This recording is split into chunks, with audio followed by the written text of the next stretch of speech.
Hello, Rotarians and guests. Welcome to the Rotary Club of San Jose, meeting number 5,489. Please, if everyone could take your seat, we can get going with the show. Curtains are about to go up. Hello, everybody. My name is Matt Breaker, and I have the honor and privilege of leading our club for this Rotary year. If I could get everyone to take a seat, that would be great. Yeah, okay, the quadruple ring. Welcome, everyone. Welcome to meeting number 5,489. All right, here we go. Got a packed agenda for everybody, so here we get going. First off, want to say thank you to today's greeting line, which were the fabulous past presidents, led up by past President Karen Philbrick. Where are they? They're scattered about. Terrific. Excellent. Thank you for all your service. Wonderful. On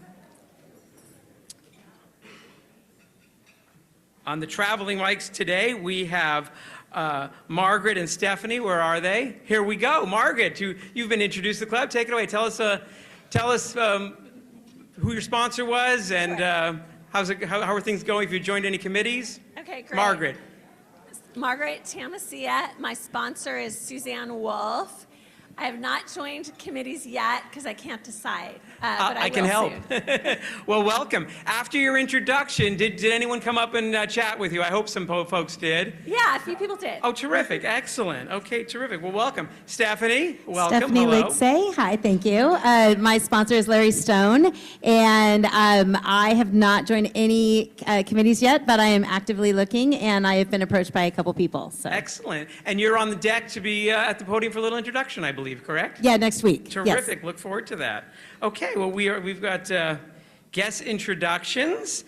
Rotarians with guests, please stand, and the traveling mics will find you for some introductions. While we're doing this, Mike Bohr in the house. I have to say, and I can say this, well, they're not showing right now, but I love the slides, and I can say that because I had nothing to do with them. Mike Bohr has done them. They're fabulous. They're creative. I just love it. So, in fact, Mike, we've got a challenge going for you at the end of the meeting, so thank you. All right, so guest introductions. Hal, take it away. President Mack, I'm Matt. I'm proud to introduce my friend, Randy Christensen. He's here. He is with the Office of Emergency Services with the Morgan Hill Police Department. Welcome. Excellent. Okay. And as we always do, why don't we hold off on applause to the end, just in the interest of time. President Next Matt. up, Bonnie. Hello, Bonnie. Hello. Is this on? Okay. Yes. I'd like to introduce my guest, Cindy Kavanaugh, who's the Director in Finance and Compliance with Apple Computer. I love it. Welcome. Okay. Do I see Carl? Past President Carl? Do we have a microphone? I don't know where the microphones are. Where is Carl? We're working from left to right. Makes it easier on everybody with the Zoom.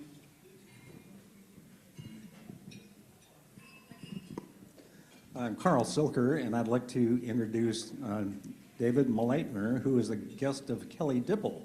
And we weren't quite sure where she was, so... Excellent. In the meantime, we wanted to make sure that he was properly introduced. Terrific. I know Kelly is here. She's on the agenda. Well, welcome. Thank you. Shiloh, here we go. All right. Shiloh Ballard, my sponsor, is Rod Dierdon Sr., part of the Rod Squad. Many of you know I also am an elected representative on the Water District. We have a water talk today, and so we have lots of water people here with us. One walking up right now. This is Melanie Richardson. She is the interim CEO at Valley Water.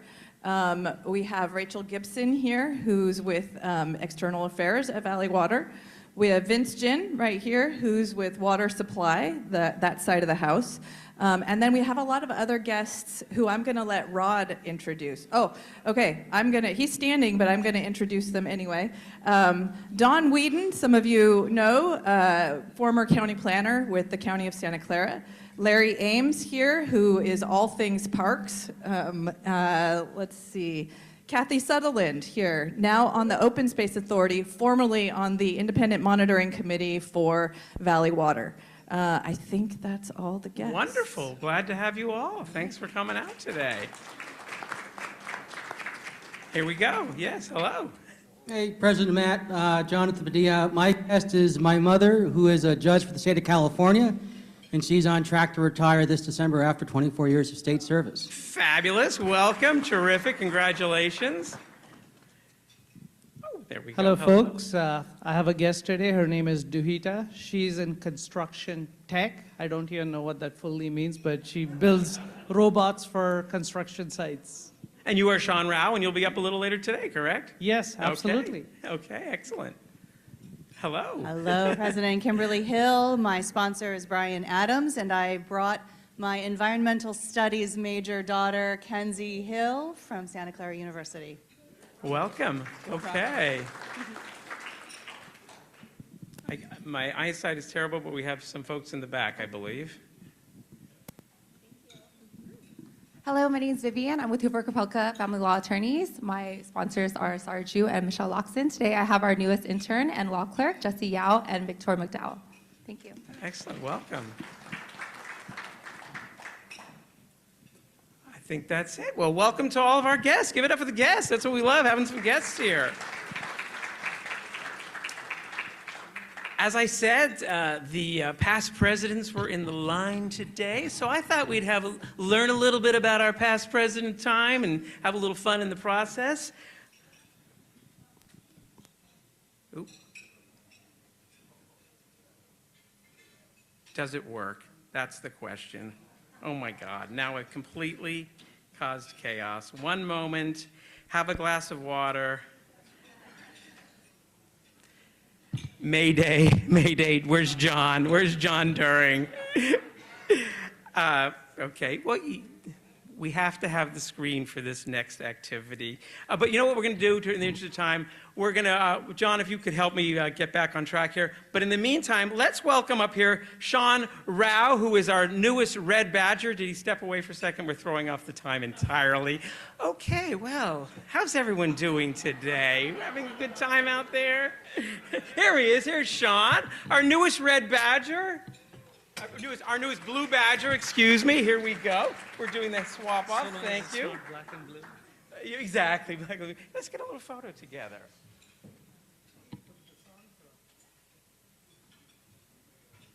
No hurry, John. There certainly isn't. The machines aren't working, so. All right. Well, welcome. Congratulations. Give it up for Sean, folks. Okay. Well, chaos is going on right there. Oh, come on. Microsoft wants us to sign in. Is Kelly Dipple in the house? Come on up, and we had walk-up music for Kelly, but we're adapting. We're moving over this go. So come on, give it up. Show some love to Kelly Dipple, please. Okay.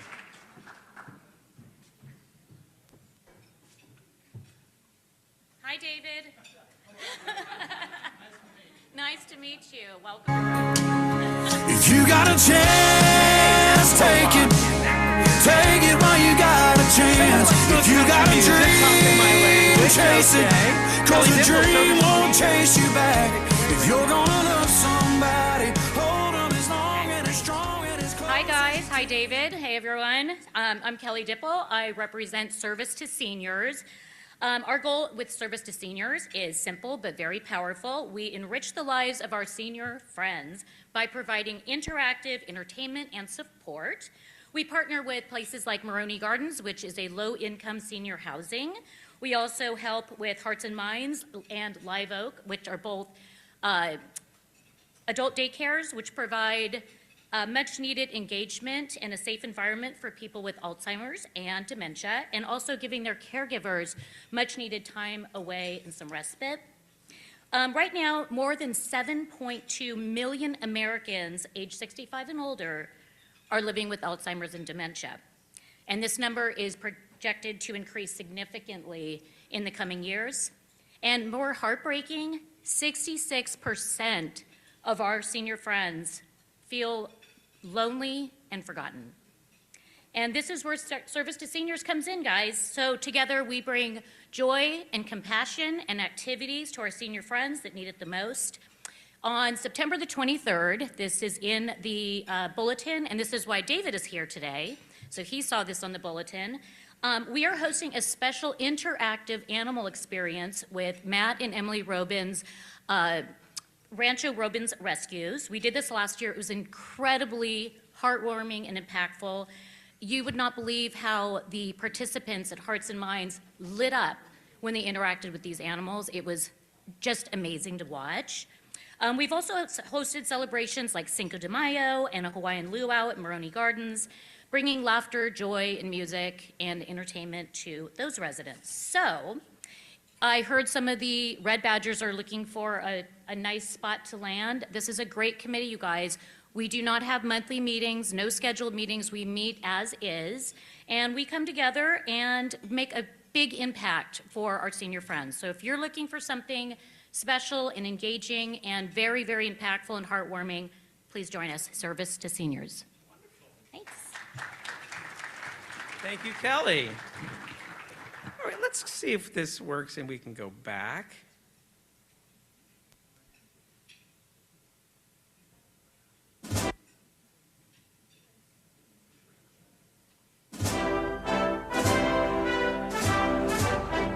We salute you. I thought we should have a little fun with a little past presidents quiz, learn a little bit about our past presidents, some things that happened, and what will you get if you participate and you get the answer right? Possibly the hottest ticket in town. This is the one free fine pass that will be handed out to you. And since I've been out and about a little bit, and I've seen a lot of Rotarians without their pins, so trust me, this has some value to it. So we're going to apply Jeopardy rules here. I'll read the question. Please wait until the question is read. Raise your hand. I'll do my best to get to the first. There's no penalty for wrong answers, so let's have some competition. Let's have some fun. And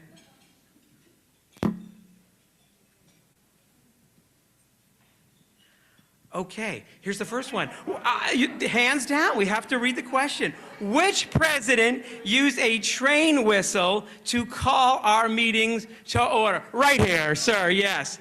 Rod Dearden, excellent. You've got this. Where's past President Rod here? Give it up for past President Rod Dearden. Excellent, excellent. Maybe that was too easy. More on that later. Okay, let's go. Please wait till the questions are fully read to give everyone a chance. Is it fair to all concerned? It's one of our mottos here. Okay, let's see if we go. Who was the president that locked in our rotary home at the Summit Center, securing not just the place, but the big rotary wheel on the building for all to see? Bum, bum. Past President Larry Stone. Yes, you do. I'm sorry, we thank you for playing, or some, wrong, I'm so sorry, no, that is not correct. Okay, anyone else? Oh, come on, past president. Jim Eller, let's hear it. Say it again. Past President Carl Silker, that is true. Stand up, Carl, show some love. We've been here for 23 years. Thank you, past President Carl. Okay, Jim Eller. And let me just say, here's your fine. I'll deliver to, and trust me, you're going to need it because you're in the viewpoint. Okay. Next up, we have 4 questions in total. So just so you know, whereas the previous president, Carl Silker, had the thrill. Well, let me backtrack and say that every year the club sends the president-elect to the large club conference and to the international conference. And whereas the previous president, Carl Silker, and during his year, went to Hawaii and Paris for the large club conference and the international conference. This president had the thrill of going to Sacramento and Los Angeles. President-elect Tim Gill, what do you got? Amen, brother. That is right. Yes. Now, I have a free fine pass for you, but as memory serves me, it's a little late for you, isn't it? I'm so sorry. Okay, and last question. Which president saw Rotary bring joy to San Jose's parks by installing inclusive swing sets designed so children of all abilities could soar? Kathleen Thomas, right here. Julie Matsushima, past president Julie Matsushima. Is Julie in the house? Kathleen, you'll get one. Julie, you're going to get something else, okay? So here we go. Let's move on to the next thing. Thank you for all playing. That was good. And presidents, thank you all for your fabulous service. That was, terrific.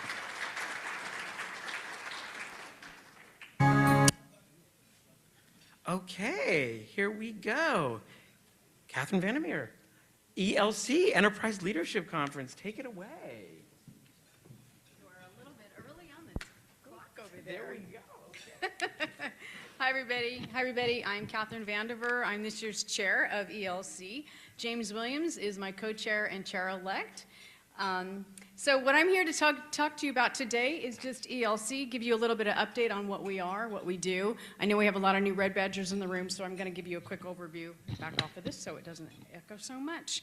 This is an event that takes place every year in March for 3 days, where we take high school students and we teach them business skills. We do this in partnership with the Los Gatos Morning Club and the Los Gatos Rotary Club. And what we do here is, during this time, we teach the students, again, entrepreneurial skills and how to create a business plan, create a real-world product with a real-world solution, and why those products matter today in today's world. They learn about company structure, leadership skills, and business fundamentals.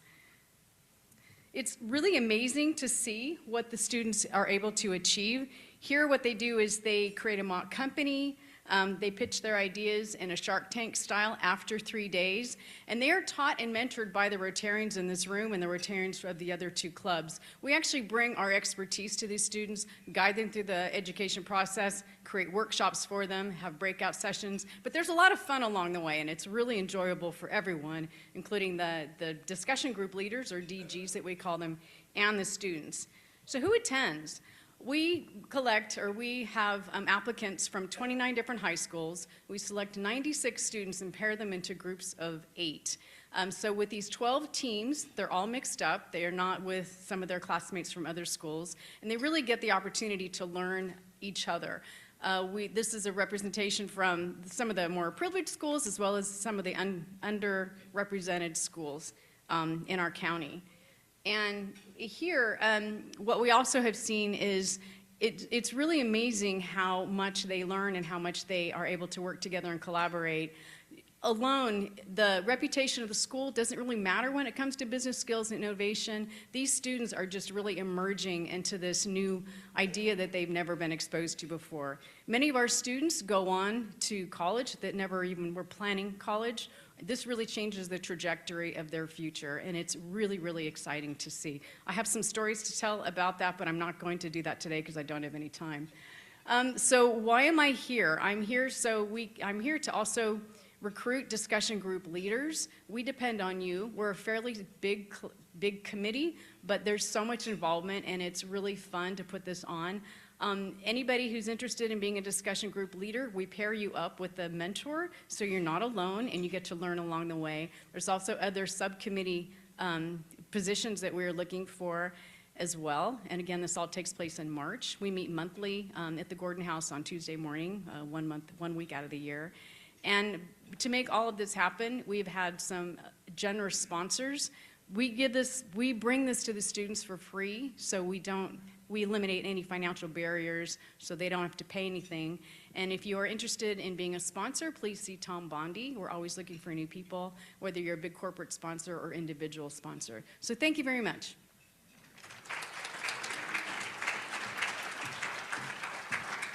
Thank you so much, Catherine.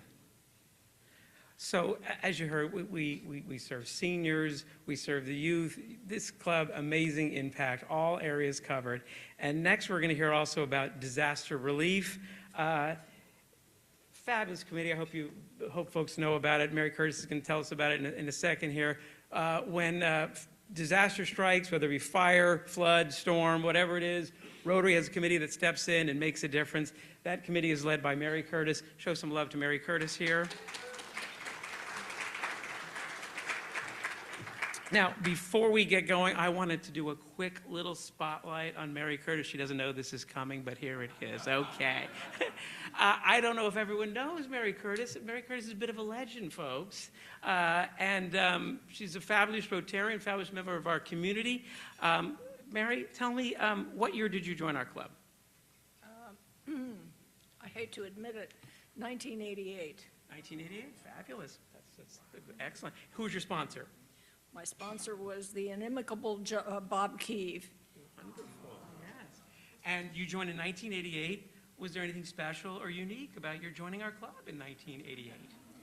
Well, I always wanted to be a member of Rotary, and I had a business downtown, and I guess I'll tell you the answer to that question, which is that I was pregnant at the time. And so our club president was John Ball, and he promptly fined me for eating for two.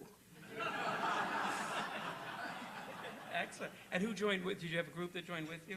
Yeah, I was in the first 10, and the way that worked was there was a cohort of 5 who were the first 5, and then I was in the second 5. And I don't believe any of the other 10 are active with the club at this point in time. Women in Rotary, I like to hear it. Yes, absolutely. Yes, folks. And now you also have some talents outside of Rotary, I understand. You are, true or false, you do some writing, you're a published author. What's your genre? Award-winning, I believe, as well. Is that true? Some of my poems are award-winning, but none of my books have won any awards yet. I am a poet and a memoirist. Wonderful. Well, Mary Curtis, give it up for Mary Curtis, folks.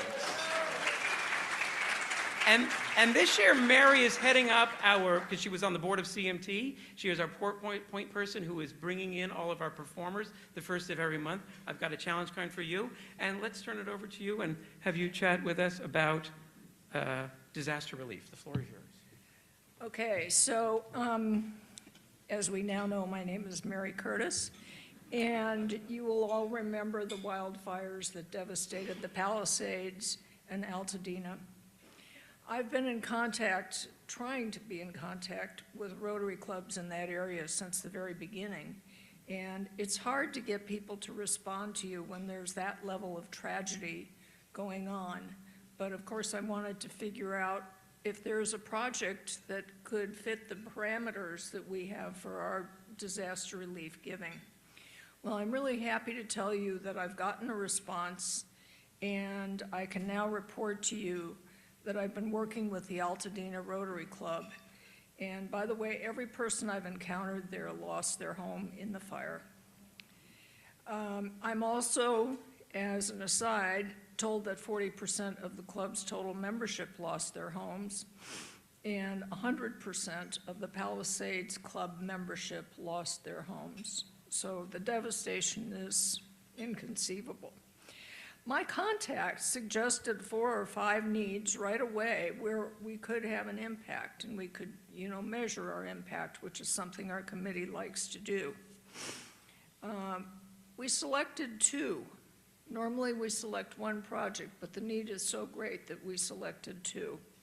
First, the Altadena Club is working with local town council members to raise funds to help at least 50 families who are uninsured and get temporary fencing and signage around their properties to keep people out. And that may not sound important, but it's important for 2 reasons. One is to prevent looting, obviously, but 2, to prevent exposure to toxicity by curious people. They've already, all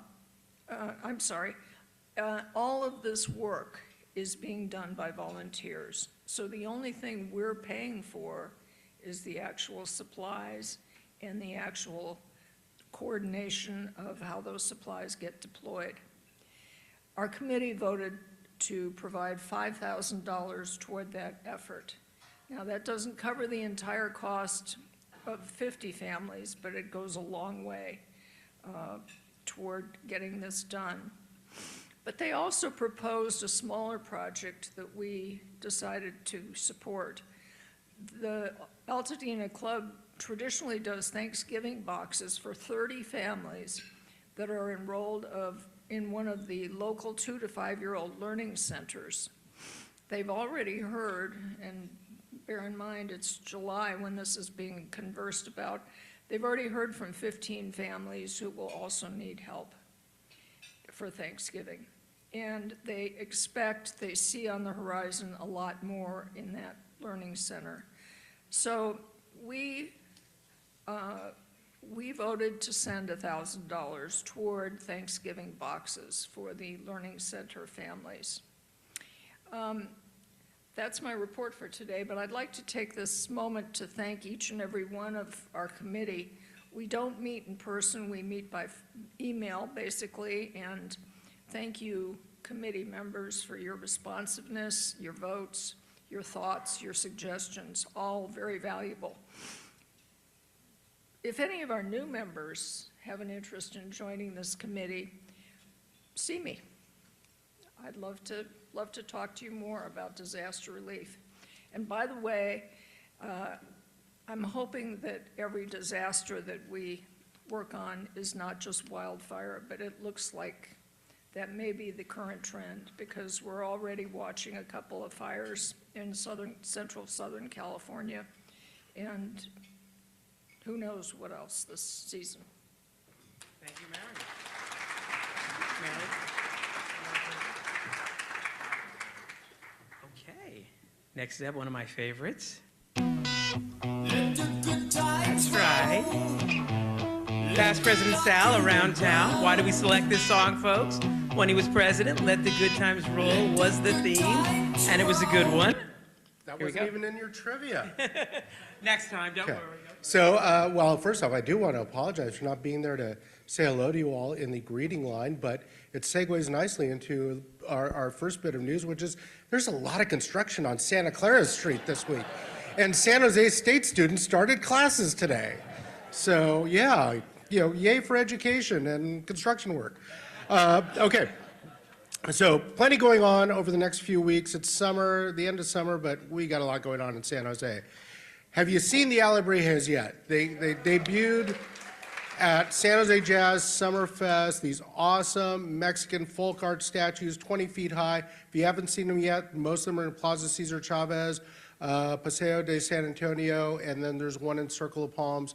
Really awesome to see. They light up at night. There's some really cool things happening with them, including on September 6th, this Ritmos y Colores event, and that will include a drone show. Oh, good, you're not seeing the reboot required up there. That'll include a drone show. There was one during the Jazz Festival that a lot of people missed because the main stage act was still going on. That'll be happening again after 9 o'clock. You can get all the information on all the events going on with this at alebrijes.sanjosejazz.org. Brendan Rawson from San Jose Jazz really did an awesome job of assembling a lot of partners to bring this art to San Jose, and so I hope everyone gets out there to see it. Okay.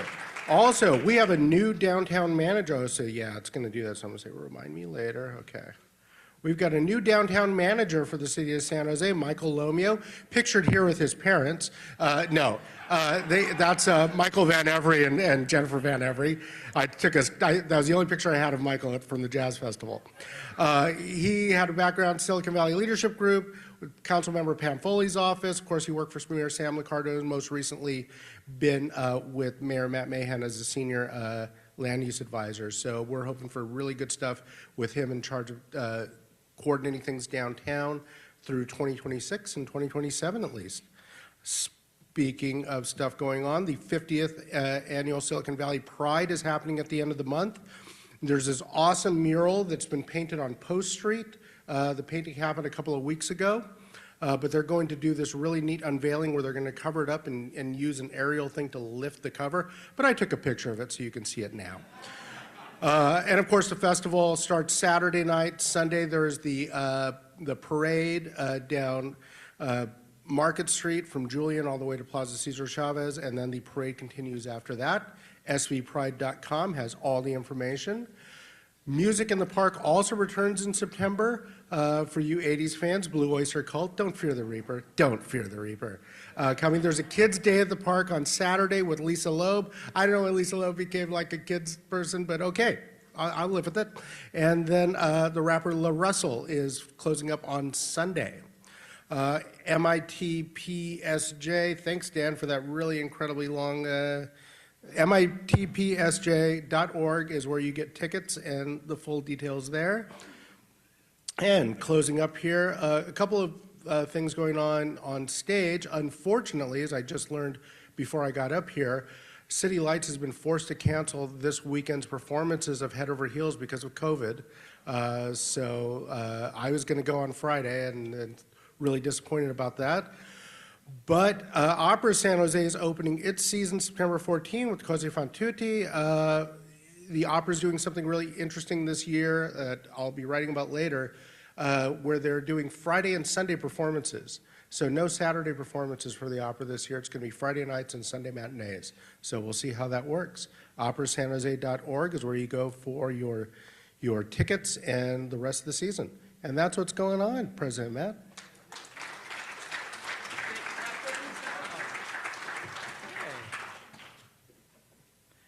Okay, folks, let's see. Well, we had our first fun and friendship event of the year, Music and Munchies at the home of Mike Bora and Nancy Williams. It was fabulous. Here's just a few quick photographs of the event. CHC brought the food. It was a great turnout. Had some red badgers, some new blue badgers, some veterans. It was lots of fun. So here's another photo of, from that event. It was terrific. I encourage everyone at Fun and Friendship events to come participate in Club Fellowship.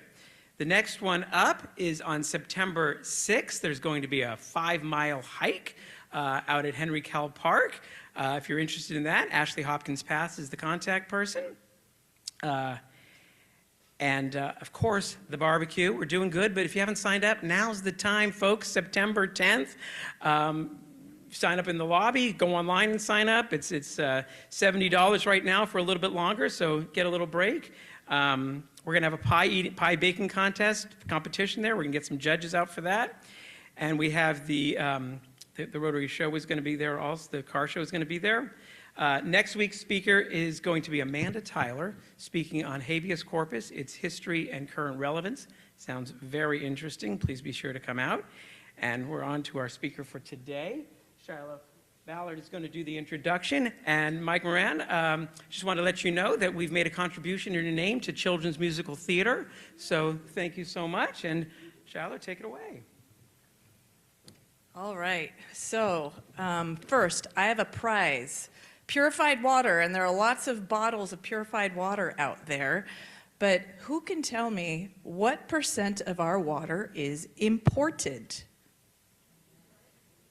Not the Water District people, you can't play. Anyone have a guess? Megan? 40%, close, again.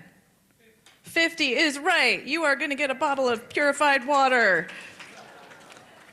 And that is what we're here to talk about. Today is day one of all you Rotarians upping your water IQ. We have a great speaker here today, Mike Moran, who you all have seen his bio in the email that goes out. But I first got exposed to him as a participant with the Water Education Foundation. And when you see the words foundation and education in the same title, you know whoever is speaking there is going to be brilliant and captivating. And that is exactly what Mike is. He's going to talk to us about water. I have never seen him do a presentation where he was tethered to a mic. So this is going to be interesting. Come on up, Mike.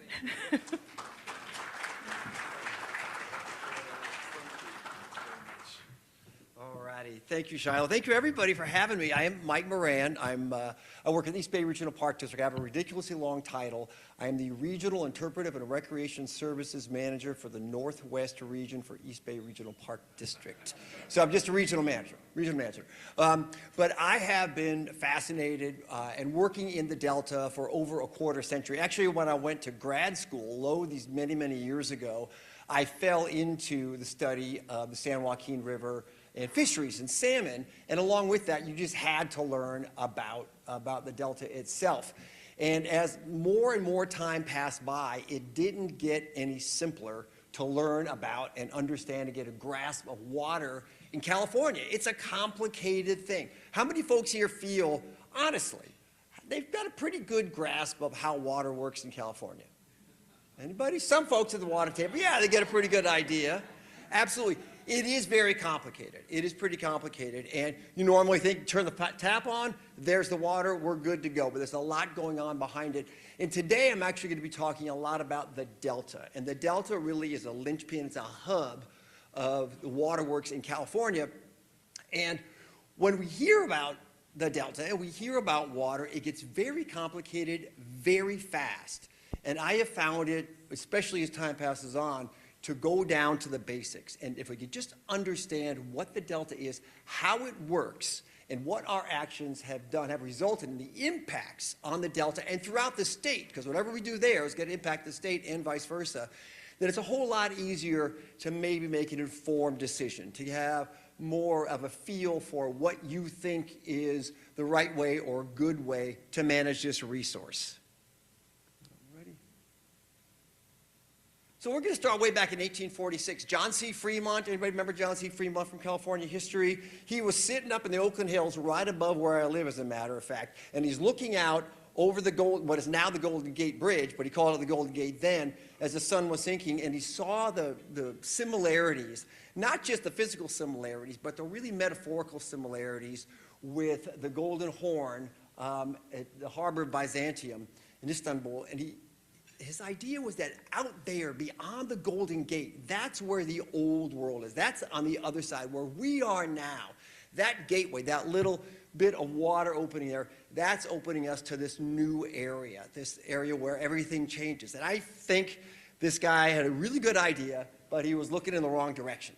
He should have been looking the other way from the Oakland Hills over towards the Delta, because that is really where things change. You think about California, and you're thinking about it in any way, politically, economically, climatologically, geographically, everything, we have coastal California. And we think more or less like, that's California. But when you get to the Delta and you move on towards the Great Central Valley, Sacramento, the San Joaquin Valley and such, that's where things really change. And where things change is also where they come together. So that is really the great metaphor for the Delta, is where everything comes together. And some of you folks may remember this from whatever statistics class or whatever. The symbol Delta means change. It's a constantly changing place. The way that we treat it, the way we think about it, the impacts that happen to it naturally and culturally, it's a very changeable spot. And when we're thinking about those changeable spots, it's hard to get a consistent idea of what the Delta is. And I worked over at the Big Break Visitor Center at the Delta and helped in its development. So I was out in eastern Contra Costa County on the Delta for about 25 years doing interpretation, talking to folks about water in California. We have, East Bay Regional Parks has no opinion one way or the other on issues or particular initiatives with the Delta. So we just talk about getting that information out. And for hundreds of years, for 100 years, people have been hearing about the Delta. You give them a statement, oh, the Delta's the most important piece of real estate in California. They're like, well, Mike's a smart guy. He seems pretty honest. I'm going to go ahead and believe him, and I don't have to think about it anymore. So the result of giving people statements was that 80% of the people in California can't find the Delta on a map. The 27 to 30 million people that get their water from the Delta, the vast majority of those folks don't know that their water actually comes from the Delta.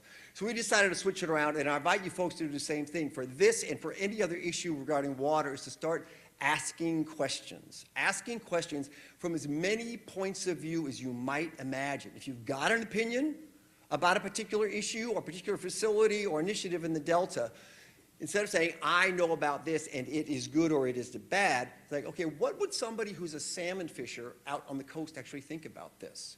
What would somebody who's a peach farmer down in the San Joaquin Valley actually think about this? And so when we answer those questions, ask and answer those questions from as many points of view as possible, we get a much more holistic view of what this place is culturally and physically. So what is the delta? It's a landform, sure, but it's also people's homes. It's where I went fishing with or hunting with my grandparents when I was a little kid. You're the peach farmer in Fresno, and this is where you get your water from, that watershed that goes right past your house, that waterway. It's going to go to the delta. You're the salmon fisher out on the coast. That's where your bread and butter, that salmon, swims back and forth through on annual migrations. And why is it important to me and all Californians? Why is the delta important to wildlife? 50% of our endangered species in California all live nearby or use riverside or waterways. How's the delta changed over time? A lot, a lot. It was only a 50-year period from being 1,000 square miles of wetlands, seasonal wetlands, tidal wetlands, freshwater wetlands, to being pretty much completely reclaimed into farmland from the late 1870s to the late 1820s, or 1920s. So what we see today is really a blip on the screen, very short. What's wrong with the delta? It depends on your point of view. It really does. If you are a salmon fisher out on the coast, you're going, I know what's wrong with it. They care more about that peach farmer out in Fresno than they care about me and my fish. And if you're a peach farmer in Fresno, you're going to care more about that little delta smelt, that little almost extinct fish, than they care about me. So understanding these different points of view is really, really critical.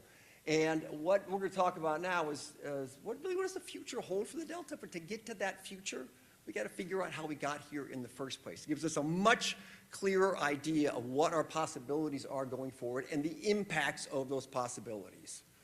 Real quickly here. This is just an interesting view of the state of California. And then when I saw this for the first time tipped sideways, I thought, that really works well. You can see that the delta, I'm going to move over here really quickly. That's us in the delta right there. Great Central Valley, the Sierra Nevada, the Coast Range. So that Central Valley bathtub is really where the water flows from 50% of the state of California down through the delta, as well as diversions and out to the ocean and such. So this is really the big drain where half the state's water goes. All right, let's get to this one here.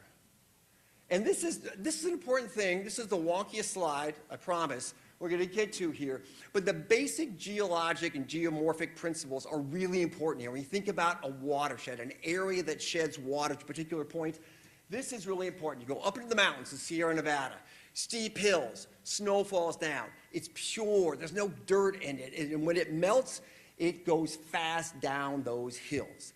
And it's got nothing in it to carry yet. It's called hungry water because it's got that power to erode deep river canyons high in the mountains. Brings down that water, brings down the sediment from the river canyons, down, that's the headwaters or the zone of erosion where things get eaten up and brought downstream. You have a zone of transportation in the Central Valley where the rivers have enough oomph from their downhill run that they can carry the sediment they've got, but they're not going to pick up any more. They might drop a little, pick up a little, but the net effect is just transported. You get to the delta, the mouth of the river, and that's simply where a river dumps all the dirt and sediment that it's been carrying. That's all a delta is. So all the riches of the watershed, the soil, the dead leaves, the cows, the fish, whatever that gets washed downstream is going to enrich that soil. So deltas happen to be incredibly rich farmland. You've heard about the Tigris and Euphrates, the Mekong River Delta, the Amazon, the Nile. These are really rich places that have spawned all kinds of civilizations and massive changes in history as they have here in California. Keep going, you can do it. There we go. But one little stop in the middle that's kind of a mystery, it was a mystery to me when I first found out about it, was geologists differ on this, but between about 500,000 years ago and 800,000 years ago, the Central Valley was full of fresh water. Full of fresh water, Corcoran Lake, or some people call it Lake Clyde. And you can imagine with all that water, how much that stuff was seeping into the ground over all those years. Deep, deep, deep bunches of sediment in the Central Valley. They could soak up like a sponge so much fresh water. The water used to drain out of the Southern Valley and up the Salinas River into Monterey. And somewhere around 500,000 years ago or so, through geologic enthusiasm, shall we say, everything got shifted around and the Carquinez Strait was eroded away in relatively quick fashion. And that's where our drainage is now, out the Carquinez Strait, thank you very much, out the Carquinez Strait and on out to the ocean. And it's been a moving delta, it's been a very changing place. 15,000 years ago, we were in ice age.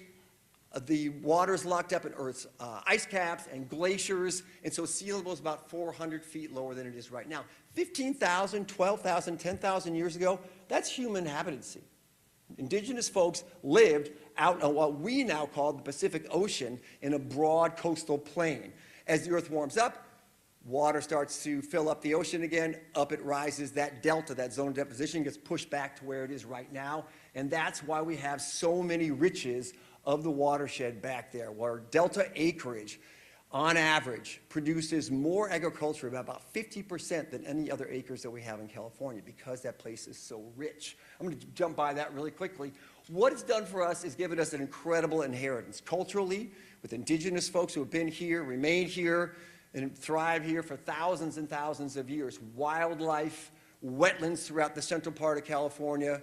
When Western folks started to settle here, they saw this place as something to be reclaimed, something to be changed, and something to be really harvested in the great big word. One of the ways that we look at any phenomenon is you use two words: site, the place you're looking at, and situation. How does it relate to the rest of the world, the rest of the space that you're looking at that point in time? When we look at the site, we think of recreation and agriculture in the Delta, animals that live only in the Delta, like the Delta smelt. The situation could be, how does this place relate to everything else along the Pacific Flyway on the far right? If you are a migrating bird, how about if you're a migrating salmon going up into the Central Valley and looking for a place to spawn? So the situation and the site being the delta, the situation being its relationship to everything else, really makes it easier to see what impacts of political or cultural decisions can be. It's a cultural landscape. We think of a lot of nature going on out there. It's not a natural place. The delta is completely engineered, completely manipulated. It is not natural. Lots of nature, totally engineered. Okay?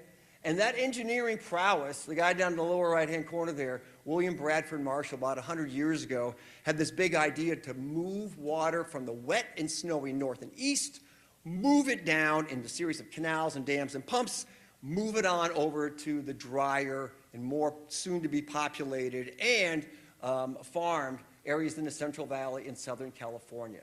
That was his big idea. It was bandied about for about 10 years. Then in 1930, the state of California said, we're doing it. We're going to do it. And by a very close margin of a vote, that passed. And those decisions that were made 100 years ago are what we're working with right now, through a very different climate, through a very different flow regime. I'm going to skip this one because the map on the next one is a lot better. What are we doing? The natural flow is to come up the San Joaquin River from the south, the main river that goes through the San Joaquin Valley, empties out through the delta. The Sacramento River from the north, the largest freshwater source that goes into the delta, actually more than all the other ones combined, and they flow out through the Carquinez Strait on out to the ocean. Well, if all that water goes there, why don't you go there to get water and move around the state of California? And that's what we decided to do. And the way we did that was to build, if you look at the right slide, that one straight arrow going right down the center, we decided to open up some channels and waterways and things like that to invite all that Sacramento River fresh water into the central delta, where it could then be reached and pulled to the south delta by big pumps through the State Water Project and the Central Valley Project. Once we do that, we have completely changed the golden goose that brought us all this productivity and richness in the delta. A river, first thing, it's got water. Second most important thing is, which way does the water flow? We have changed the way the water flows. And when we pump water in certain conditions, the water not only flows down through the central delta, but it also flows east from as far away as Antioch into the central delta. So we have fish getting confused and water quality issues and all kinds of things there that make managing the delta very difficult. And we've had great impacts of growth and incredible farmland and communities and cities throughout the Central Valley. We've also seen habitat degradation, wildlife degradation, water quality degradation. As we're changing the flow, we're changing the way everything works there, and we're looking for the same benefits, and it just doesn't work that way. So if we are going to be continuing this way, looking for those same benefits, it's not sustainable. It's simply not sustainable. And that's one thing that I think we can get everybody to agree upon, is that what's happening in the Delta is not sustainable. So how do you go about, oh, actually, I'm going to leave some of these issues. I might get a chance to talk about those in a little bit. But water quality and flow, subsidence, islands below sea level by 10, 20, 30 feet. If those flood, if those break, you're inviting salt water in from the ocean. Salt water comes in from the ocean. That cross-delta diversion of water to bring fresh water to 30 million Californians and millions of acres of farmland is compromised. So how do we reconcile all these things going forward? Well, you have two schools of thought. We're going to go real simple here. One of them is get out of the Delta. Just get off of it. Stop all this diversion. It's just been a mess for 100 years. Yes, we've had great benefits, but the impacts, the negative impacts, are so bad, we just got to get out of here. Like, well, what are you going to tell those people who get their drinking water and built communities and have water contracts that promise them water so that they could build a family farm for 50 years and more? What do you do with those folks? How do you make them whole? So that's one point of view, very simplified, mind you. The other point of view is that, hey, it's not that we're taking water. It's how we're doing it. And remember that big blue arrow going through the Delta and that change of direction of water is really the crux, the core of what is making all these negative impacts that we worry about in the Delta. So, how about if we, instead of having that water flow over those channels and change that water direction, why don't we build an isolated canal, tunnel, some facility, some ditch that'll go around the Delta, deliver that water, but without those impacts of going through the center of the Delta. And that's where we came up with things like, some folks may remember the Peripheral Canal, 1982, ring a bell to anybody? That was a very fun political issue. Not very often that you get 100% of people voting in the same way in precincts throughout Northern California on any issue. And this is what happened then. But that morphed into George Duke Mason saying, we're going to dig a ditch and allow some water to flow more freely in the Delta. Remember Duke's Ditch? Does that one ring a bell for anybody? And then in the 1990s and early 2000s, there was a process called CalFed. Anybody remember CalFed? Well, the federal government was flush with money at that time and decided we're going to fix this problem once and for all. And they came up with something called the Alternative Conveyance System. And when that was pushed out to farmers and residents in the Delta, they called it, oh, that's the son of a ditch. So they didn't like that idea at all. But then with Governor Schwarzenegger, Governor Brown came right back to 2 tunnels. Say, if we're going to move water through this, we must use these tunnels. And the folks who are in the Get Off the Delta, Save the Delta, Get Off the Delta viewpoint say, if you do that, how are we going to trust that our interests here as a community, as a bunch of communities, as cultures that have built up over all these years, how are we going to trust that this thing's going to be used in a way that will be of benefit? How will we know during times of changing climate that if you do this and you let whatever water flows into the Delta and flushes out, and you go, oh my gosh, it's all flowing in the right direction now? How do we know enough of that water is going to be doing that to reap the benefits that everybody says? So we're looking at really 2 schools of thought. One of them is the single tunnel right now that is going through the process and the environmental impact report process right now, and they'll be commenting and things like that. And that tunnel is no small feat. It is going to cost, the low price tag is about $20 billion, single tunnel, about 45 miles, 35 feet in a circle, and buried down to protect against reverse flow, to protect against sea level rise, salt water coming in, to protect against the possibility of earthquakes and seismic shift that might actually make moving water through the Delta over the surface very difficult. But that will take some time to fix. But again, how are we going to answer those questions when we look at those first questions? What is the Delta? Why is it important to be in all of California? How are we going to make this thing, this tool, operate in such a way that it actually will realize its potential while protecting the things that it says it's going to protect? And that is really it in a nutshell of what's going on with our water in the Delta. You know that it's a whole lot more complex than that, with so many issues, so many things, so many opinions, where you could even have neighbor versus neighbor up in the Delta who have very different opinions on this. You could have folks who are neighbors in Southern California getting their water from Metropolitan Water District, the biggest diverter of water out of the Delta, serving 30 million people in the Southern California area. You could have people having very different opinions there too. So how do you reconcile these things? And I would posit that the best way to start, because things do get very overwhelming, the world's a busy place, we're all very busy people, the best place to start is at the very foundational level. How does the Delta work? What are the systems that we've changed? What benefits do we want to get back from those systems, and how do we do that? So we have two schools of thought on how to do that. And it will only get, as the progress of this project moves forward, it's only going to get hotter and hotter, and it'll be very interesting as things go on.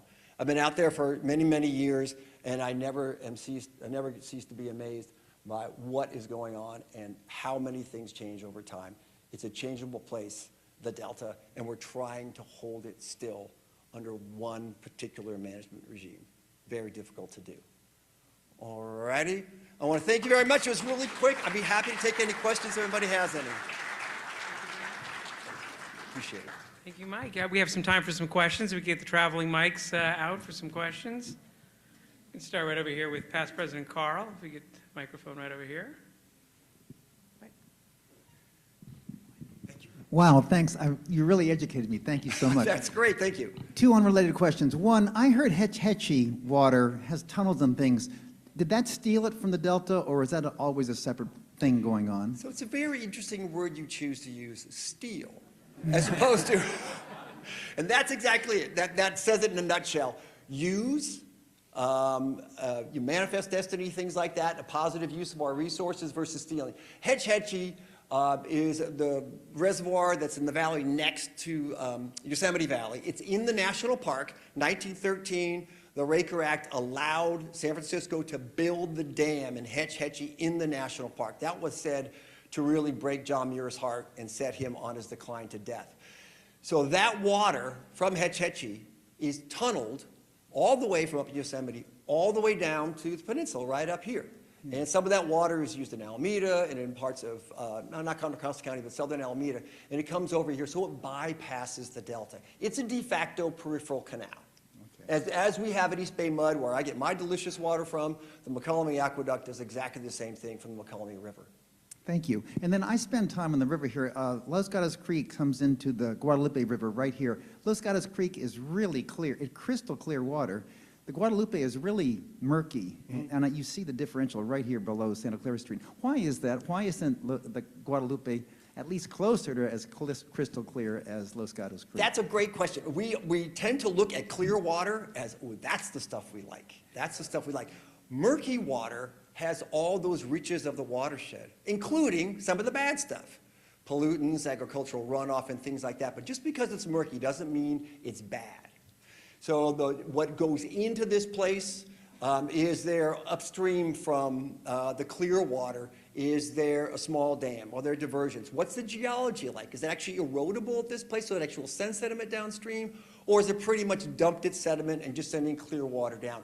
I don't know, but your question brings up the point of looking at everything in that situation, the site of the creek, but also the situation, what contributes to what I'm looking at right here. Great, thanks. Let's go to Tim right here. Yeah, the Rotary Book Club read Mark Ericks's Dreamt Land several years ago, and a couple of questions about the water shortage. One of the two things that I remember about that book is that Cal Extension pretty well gave a good plan for allocation that was adopted by the legislature and then promptly ignored 100 years ago. And the second thing is that a lot of non-arable land in California it was partly responsible for the water shortage because we pumped water into the desert to please agribusiness. Would you agree with that? So if anybody didn't hear about Mark Ericks, if you want to hear about water history in California, this guy's a brilliant writer. He's written several stories One of them is called The King of California. Everybody ever read that one? It's a great book about the Boswell dynamo down in the southern Central Valley. But as far as pumping water into a desert, start with that one and see if I can answer your question here. It's always been a really curious impression in my mind. Like, how far is too far to pump water? If you pump it 50 miles, is that okay? But if you pump it 60 miles, that's too far. We haven't gotten a quantification, so we really look at impacts. And so when we look at some place like a desert, a desert is not dry, sandy soil. A desert is the amount of rain that falls there. It could have really rich soil. So in the time that all these decisions were made, we had what we thought was going to be the world's greenest garden, which is what Robert Bradford Marshall said. So all we have to do is bring water to this place, and that will really unleash the potential of California. We want a people California. It was just after World War I. We were worried about foreign invasion. We wanted to get a place for soldiers to come back and make a living. So it's a real push to people the West Coast. So a lot of other things go into this than just saying we're irrigating a desert. So yes, we are irrigating places. We're bringing water to where it wasn't. And there are definite impacts. And we have to really look as a society at what are the benefits versus the impacts. And what we've been seeing over the last 50, 60 years is that, yeah, we could do that, but we're seeing that neither of these things is sustainable. Irrigating water, irrigating cropland in a desert requires a lot of water. The soil could be very salty. The agricultural return water could pollute what's happening downstream. So we're having impacts there, and it impacts what happens in the Delta by bringing water through, as we said, in a not always so healthy way. So I can't give you a real opinion on if it's a great idea or not. If I lived down in the Central Valley and my family had a farm for 100 years, I'd say this is a good use of water. Yeah. So did that very diplomatically dodge all around your question here? Sorry about that. I think that's all the time we have. Let's hear it from Mike Moran, please. Thank you so much. Let's take a quick photo right here. Let me get you a challenge point. Oh, great. Thank you very much. Oops. Oh, my gosh. From the bottom to the top. There we go. Here we go. All right. Thank you so much. Thank you again. Okay. Yes, for Mike Moran. Excellent. Lovely talk. Okay. Great meeting today. We'll see you all back next week. And I'm going to head everybody out here with, of course, if I can get it working, some little country music. We're going to have Walker Hayes playing AA, one of my favorites. And with that, our show is over. See you next week.